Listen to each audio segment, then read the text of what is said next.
Siemanko, witam Was serdecznie w kolejnym odcinku, trzecim projektu Bum Bum. Dzisiaj trochę inny odcinek niż poprzedni.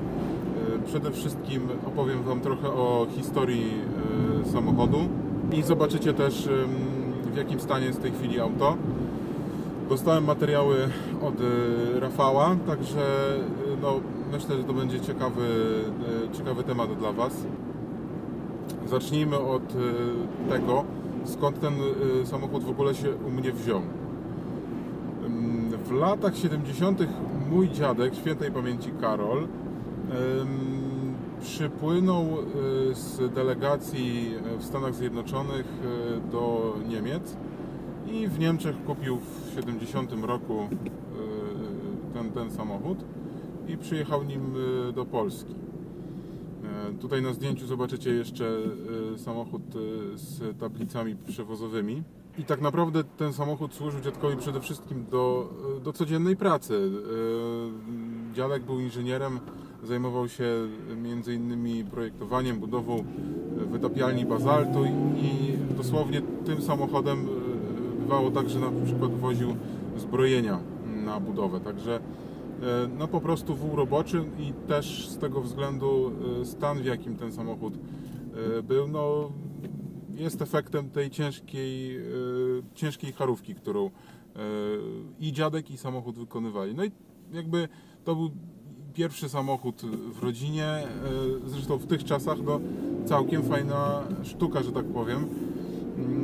I służył też dzielnie jako mini camper. Później już w zasadzie, kiedy dziadek nie był za bardzo w stanie jeździć tym samochodem, przez jakiś czas jeździł nim taki znajomy dziadka, znajomy rodziny, który też przeprowadzał ten ostatni, powiedzmy, że remont blacharski. Niestety przeprowadzony w dosyć spartański sposób, ale ja nie nawiązuję do tego, było jak było i tyle. Teraz robimy tak jak trzeba. Wyobraźcie sobie taką sytuację, że samochód stał w garażu umieszczonym pod domem, pod budynkiem z dosyć sporym nachyleniem zjazdu. Gdzieś około tam 20 paru stopni nachylenia tego zjazdu było. I ja wjeżdżałem tym samochodem do garażu tyłem, dziadek stał z tyłu w garażu i kierował mnie, jak mam wjechać do tego garażu. I w momencie, kiedy już wjechałem na tą płaską część, już do samego garażu i nacisnąłem hamulec, strzelił przewód hamulcowy. Więc wyobraźcie sobie, gdyby to się wydarzyło sekundę wcześniej, to prawdopodobnie pogrzeb dziadka by był sporo wcześniej niż był.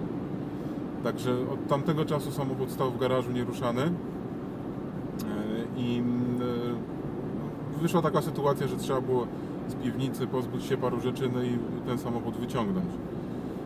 Ja w tamtym czasie dosyć dużo zajmowałem się starymi Skodami, i postanowiłem, że po prostu odpalę ogórka i nim wyjadę. Niestety okazało się, że aparat zapłonowy już ze starości odmówił posłuszeństwa. Też brak tych hamulców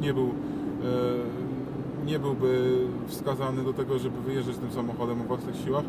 Także wytargaliśmy Volkswagena Navarą i sobie przez lato stał na dworzu.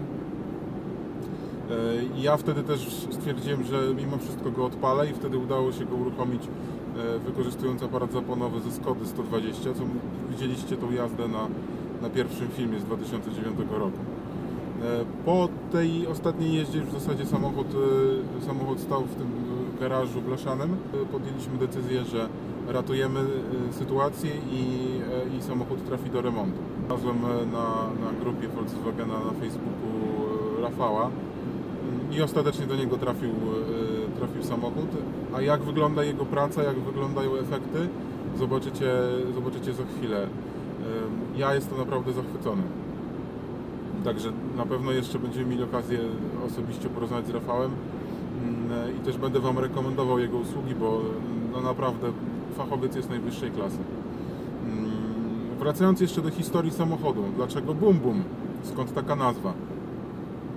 To się wzięło przede wszystkim stąd, że dziadek, kiedy wyjeżdżał tym samochodem z garażu, ja byłem małym dzieciakiem, to przede wszystkim ogromny hałas, który się roznosił po całym domu z tej piwnicy. No bo dziadek przy wyjeżdżaniu z garażu dawał po prostu pełen gaz i wyskakiwał z tego garażu, także no, głównie ten dźwięk spowodował, że tak zacząłem nazywać ten samochód po swojemu i tak się przyjęło w sumie. I pomyślałem, że to będzie fajny ukłon też w stronę jakiejś tam historii, żeby to podtrzymać i tą nazwę. Jakie są dalsze plany? Rafał twierdzi, że blacharka będzie skończona niebawem. Kiedy dokładnie, to sami usłyszycie od niego. Później lakierowanie. Oczywiście dalej kwestia zawieszenia, skrzyni, całej elektryki i wnętrza. Natomiast później chcę z tyłu wstawić tą kanapę rock and roll rozkładaną, uszyć poduszki na tył, zrobić boczki, zrobić tapicerkę z tyłu i tak na razie wygląda ten plan. Jak to się wszystko potoczy, to zobaczymy. Na pierwszy ogień na pewno pójdzie remont silnika, bo silnik mam wyjęty i w zasadzie za parę dni będę już nad nim pracował, będę go rozbierał. Także z tego też zobaczycie filmy. Jeżeli będziecie mieli jakiekolwiek pytania odnośnie do rozbiórki silnika i elementów technicznych i rzeczy technicznych związanych z silnikiem, śmiało piszcie w komentarzach, w wiadomościach. Jeżeli będę w stanie pomóc, to oczywiście pomogę i postaram się pokazać ten remont silnika w miarę dokładnie, żeby służyło to też innym osobom na przyszłość. I co? I tak naprawdę to tyle z mojego gadania dzisiaj. Zobaczcie teraz, co słychać u Rafała, co słychać w jego warsztacie i jak wygląda w tej chwili samochód. Myślę, że jest naprawdę kawał roboty zrobiony i ja jestem pełen dobrej nadziei. Także dziękuję Wam za dzisiaj, za oglądanie. Jeżeli podobają Wam się te filmy moje, jeżeli podoba Wam się w ogóle pomysł na tą serię, to będzie mi bardzo miło, jeżeli zostawicie subskrypcję na kanale, jakieś tam łapki, komentarze, to tylko i wyłącznie po to, żeby te odcinki trafiły do większego grona odbiorców. Witajcie kochani, ja jestem Rafał.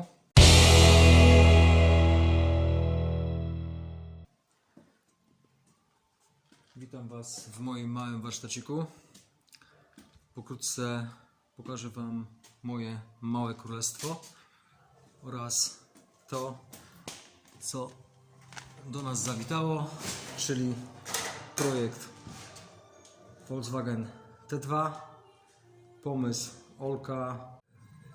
Dobra, to jesteś teraz na, że tak powiem, dziale blacharskim. No, może troszeczkę moich gadżetów tutaj się znajduje. To jest twoja T2.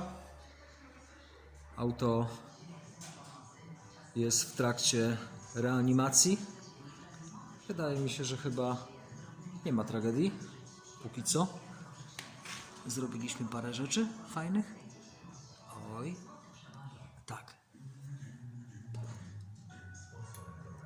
Tutaj mamy wszystko ładnie ponaprawiane, powymieniane. Wszystko ładnie tutaj staramy się na bieżąco zabezpieczać. Upsa, zaraz Tobie pokażę środeczek. O. Wcześniej widziałeś zdjęcia, które były zrobione przed zabezpieczeniem i przed tą ścianą całą, ale pakujemy się teraz. Szpareczkę mamy ładnie dopracowaną w miarę. Proszę bardzo, tutaj masz zrobioną ramę auta, czyli próg wewnętrzny, original. Tutaj kawałeczka brakuje, ponieważ musimy wstawić ten nowy element. On sobie tutaj leży. O, opsa, super. Rama główna jest bardzo porządnie zabezpieczona podkładem epoksydowym. Oczywiście zresztą chyba jak wszystko. Ściankę mamy włożoną. Tutaj wszystko mamy ładnie zabezpieczone. Brakuje kawałka ściany grodziowej. Zastanawiamy się jeszcze, czy wymienimy ją całą. Generalnie będziemy musieli ją dorobić, ale dół na pewno musimy dorobić. I tutaj bezwzględnie będzie nas to kosztowało trochę pracy, ale ważne są chęci oraz pomysły.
Tutaj kilka gadżetów Twoich.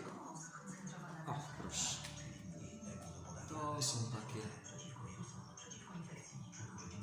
że tak powiem, błędy młodości.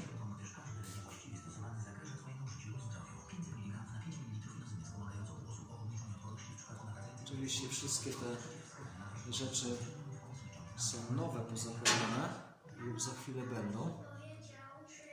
A tutaj mamy takie nasze pierwsze, że tak powiem. Tutaj mamy takie nasze pierwsze usunięte elementy.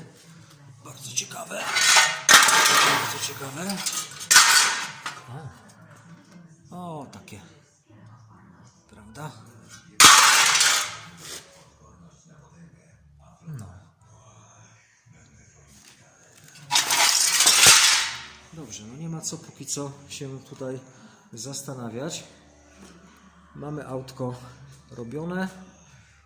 Wszystko jest według normy. Wydaje mi się, że tak, koniec lutego tego roku będziemy mieli projekt zakończony. Także do zobaczenia, pozdrawiam i zapraszam. To tyle na dzisiaj. Bardzo Wam dziękuję za oglądanie i do następnego odcinka. Cześć!